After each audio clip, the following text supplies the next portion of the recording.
music, the sheet music and the notes and stuff, but it could be a little bit better, obviously. I didn't use it using any kind of professional software. I used free programs, so that's why it's kind of like hand-drawn, but that doesn't really matter in ASMR videos, so I figured it was totally fine. So that's why I'm still using it, but I'll get a better one eventually, but doesn't really matter. Why is this autofocus coming off of my face? Hang on. Let me make sure that stays in the middle like that. Okay, good. Perfect, perfect,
research on how to deposit Bitcoin into these sketchy sports betting websites, and I basically learned a little bit about Bitcoin custody, but I wasn't really, because it was like 2018 still, so I wasn't really like getting into the whole Bitcoin aspect of it. I was just like, okay, how do I safely get my 20 bucks into this website?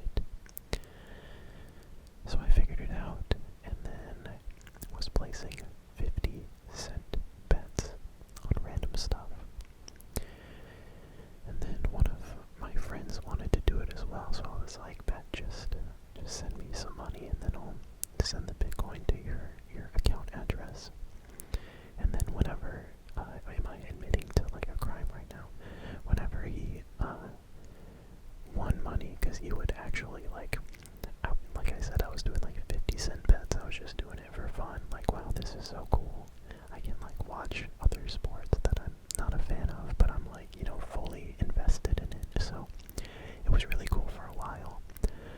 Obviously, like over the course of however many years, went down like not that much, like a couple hundred over the course of like a couple years probably. Won some, lose some. And then one day when I was cashing out for my friend, and he would let me keep like 20 bucks or whatever, depending on how much he won, because I would be the one like doing the transactions.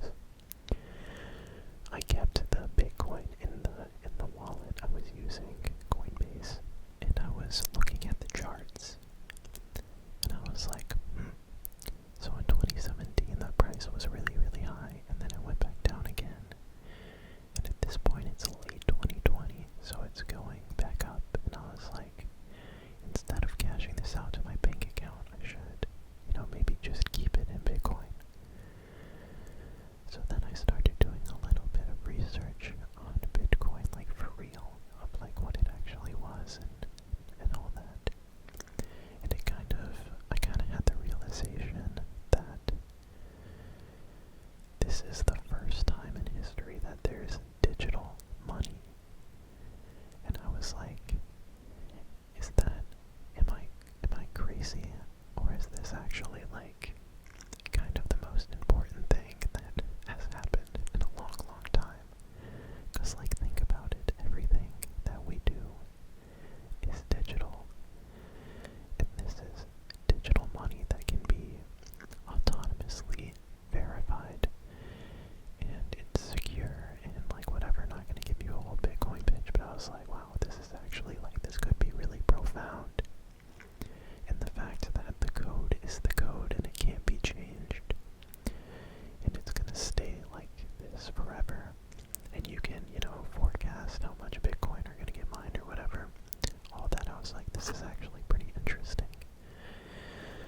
So I started just like slowly like putting a little bit of money into Bitcoin, and then also like a bunch of like scam coins that aren't really good for anything, because 99% of cryptocurrency is trying to solve a problem that doesn't exist for the most part. There's like infinite applications on the technology, but a lot of the times it's just like you could do it better without using the technology, easier, faster, whatever, but there's obviously benefits to doing it. But at the time, and even now, there's still like a lot of drawbacks to using blockchain. More slow, it's more environmentally friendly now, but anyways, so going into 2021, I was just slowly buying some Bitcoin and Ethereum just cause. And then one day in March of 2021, I saw an ESPN article, and the article said, or like the way that it was framed at the beginning of the article was that somebody purchased a YouTube highlight clip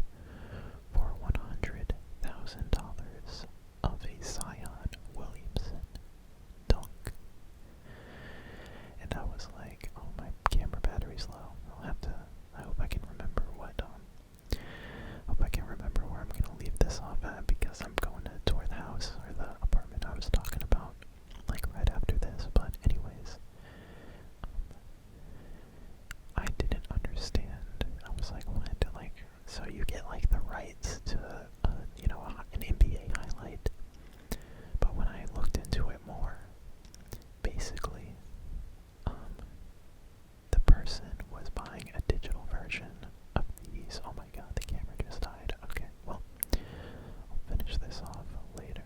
Okay, as I was saying, they were basically talking about digital versions of these, which are basketball cards. And it was a website that was selling NFTs of basketball cards. And I thought that this was pretty interesting because this was early 2021. And as you know from my videos, I have a lot of these laying around. And I was actually, at that point in time, I hadn't really thought about sports cards in many, many years. It's something I did when I was like maybe 9 to 10, 11, 12 years old. But it had been quite a while, but the sports card market was actually in a really big boom, just like the crypto market and the broader stock market. So I was kind of starting to get back into physical cards just a little bit because there was a lot of hype around it. Like, people were waiting outside of Targets to get in and get the cards before they sold out. So I actually waited outside of a Target one morning because, I was like, I want to buy some sports cards, but they were sold out everywhere. And then I found out that they released them at Fridays at Target. So I went to my local Target at 8 a.m. when they opened, and there was already like a crazy line, so it was sold out by the time I even got close. So I realized I needed to get there earlier, so one morning, and this was in college, so I didn't have anything too important to do until class at like whatever time, so I got up at 6 a.m., drove to the Target, waited in line with some Pokemon type collectors and sports collectors and stuff. And I got 2 mega boxes of 2020 Panini Select Football, and got some some pretty good stuff that actually resold for more than I bought it for. And that is key right there. That is what drives the hype behind all of this, is the fact that you can resell it for more than you bought it for, or at least have a good chance to do that, because usually in the past, when it wasn't in a big market boom, you're gonna lose money every time you buy a box of cards. I mean, every single time up until 2021 that I got cards, it was just for myself to open it and go through, see what players I got. Hopefully I get a player I like, hopefully I get, something cool and unique that I think is interesting. And I would sell them on eBay like occasionally, but that wasn't really like the main point. So when I first heard about NBA Top Shot, which was the name of the website that sells these digital basketball card NFTs, there were a bunch of tweets, because it was a big deal for a couple weeks. There were so many tweets of people being like, why are people buying a YouTube clip? Why are people buying something that they don't actually own? They're just buying, they're buying nothing. Like, this is so stupid, blah, blah, blah. And the entire time, I was like, do you idiots not realize it's the exact same thing as this? And the argument is, well, this is actually physical. You can hold them in your hands. You can, see what player it is. You can feel it. But what makes these worth money has nothing to do with the physical nature. Maybe a little bit of how it looks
was an NBA fan, and they just like post stuff about the NBA.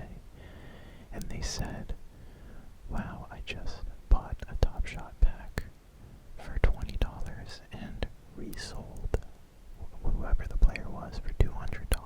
And I was like, oh wow, it's like, you know, the same thing as camping outside of Target.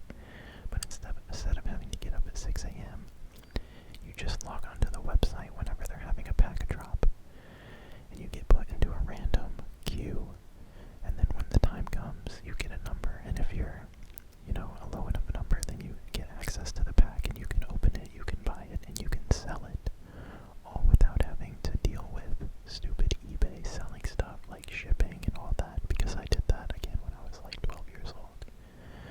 And like, there's just so much hassle that goes into that. And I knew that this is completely, this is the future of trading cards, whether people want to believe it or not. Like, you can believe what you want to believe, but 50 years from now, people aren't going to have stacks of trading cards in their closet. They're just going to have it stacked up on their digital trading platform or whatever. But anyways, so as soon as I found out, or as soon as I realized, like, wait, this is actually like a flipping opportunity, because I was never good enough to flip physical cards. So I was like, okay, next time that they have a pack drop, because everything was sold out, it used to be you could just buy it all, like a storefront, but once it got popularity, obviously everything sold out, and then it went through a crazy boom, and everything was just worth a lot. So I was like, I'm gonna wait for one of these drops, and I'm gonna see if I can get one. And I can remember it very specifically because the drop was at, I think 12 p.m. my time, which is smack dab in the middle of the day, and I had a class, so I went to my college class with my laptop open, and I did it on my laptop because I didn't want to have my phone out in class and get called out or whatever. And I remember specifically there were 200,000 people in the waiting room to get this pack, and there were only 50,000 available, and they were $19 packs. And I got my queue number, and I was like 30,000, so I knew I was going to be able to get one. But it was on my laptop, and I didn't know if I closed the window or whatever, if I would lose my spot. So I had to, and it was like in a library in the class, so I just, you know, chilled at the library until it was time for the pack drop. But unfortunately, it got delayed, So I ultimately was able to go back to my dorm room with my laptop open and still be in the queue. And it took until like 8, 9 p.m. that night before they finally got their issues sorted out and you could actually buy it. So I bought one for $20, and it was a DeMontis Sabonis Seeing Stars moment for those that care. And I sold it for $200, and I was like, let's go. This is amazing. The future is now. And then they announced they would have another pack drop the next week, and this time the pack would cost $200. And I was like, perfect. I already have that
website, and I didn't understand it at all.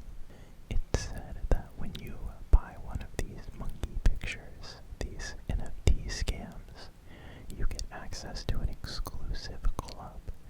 And maybe I'll put up the image on the screen. It's probably still on their website. But I vividly remember sitting at my desk, going through this website, reading everything, being like, I don't understand. I don't get it. I don't get it. And I went to see how much these things were selling for, and at the time, they were $900 when I was looking at them. For, the cheapest one was about $900. And that doesn't include the price of actually making the transaction happen on Ethereum. At the time, you had to pay about $200+ just for the pleasure of buying or selling an NFT. Which, scam. But anyway, and I went through and I was looking at all of the pictures of the monkeys, and I was like, I don't even like the way that they look. And, at the time I would have had to put all of my profit, like everything that I made from NBA Top Shot, into buying one of these stupid ape pictures. And I didn't do it. And I was like, whatever. And eventually, I swear, I think that the cheapest at one point was worth like, I want to say $200,000. Like, ridiculous. They went up in price so much. But I never really had any regrets or like wasn't kicking myself or anything, because I just like, if I had bought one of those, it would have been the dumbest thing ever, and it wouldn't have been smart, even though it ended up going up a crazy amount. Buying one of those things would have been so dumb, a terrible financial move. And anybody that disagrees, I mean, I don't know, like, you just got lucky if you make like me with the basketball card NFTs. Like, I was smart enough to buy and sell it when that was still an option before the market completely tanked. But I still had to get lucky twice to actually be able to get the packs, so it really is, especially with NFTs, it's just luck. Like, the fact that those monkey pictures ended up being worth a lot of money, like, it partly has to do with their creators, because they actually held, exclusive events, so to speak, for the people that own those monkey pictures. But like, the last thing that I want to do is go to an event where you have to own a monkey picture NFT to show up to it. It just sounds like such a weird vibe. But I mean, they had Snoop Dogg perform at one of them, so like they were pretty good about throwing like actual cool events, and they were the best one at actually doing stuff like that, I feel like. But at the end of the day, what drove the price up that much wasn't the actual utility behind owning a monkey picture. The same way that a Honus Wagner T206 baseball card is worth a bunch of money, even though it's just a crappy old baseball card from the early 1900s. Like, it's just what people are willing to pay for it that makes it valuable. It's all hype. It's all speculation. It's all just like a bunch of random factors that go into these things. So why am I talking about this? Why am I talking about this? That's a great question. That's a really great question. I really don't know. Like, I'm trying to think of a way to kind of tie it all together, but it was just the fact that, like I said, the 2021, or I thought I was in 2021 for a second when I was seeing all the like meme stocks going crazy and everything, and it just reminded me of a different time of, I don't even know, stuff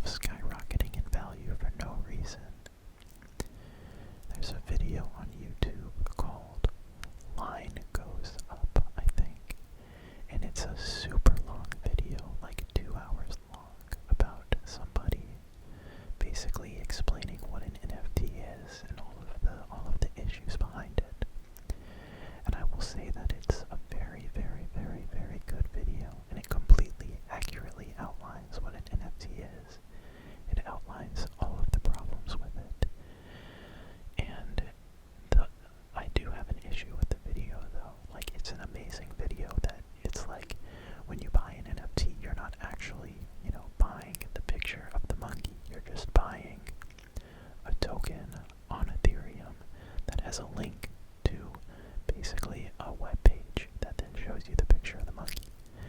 And you don't own the monkey itself, so therefore you're not buying anything. And I think that's just completely flawed. And that's like saying, like, you know, if you own like anything, like a baseball card, you don't actually own the baseball card, you just own a piece of cardboard that has ink printed on it that then has like the name of a player and a picture of a player. And it's like, you can get down to the minute details and be like, you're just owning a piece of cardboard. But if somebody will pay you $1,000, who cares if you actually own the freaking picture? Who cares if it's just a token that links to something? Like, if people will buy it, if people will pay for it, they'll pay for it. And to just try and relate it to an ASMR context, I guess, I feel like it's similar to, I don't know, like starting an ASMR YouTube channel and trying to make money off of it that way. It may sound really stupid, and most people are just never going to get it. But I think there's going to come a point in time, like what happens with NFTs and crypto and whatever, where if you like really are onto something, then it's just going to like explode so much bigger than you could ever expect. Because the power of the internet and the power of doing things digitally is just unlike anything that like we've ever had the capability of doing before.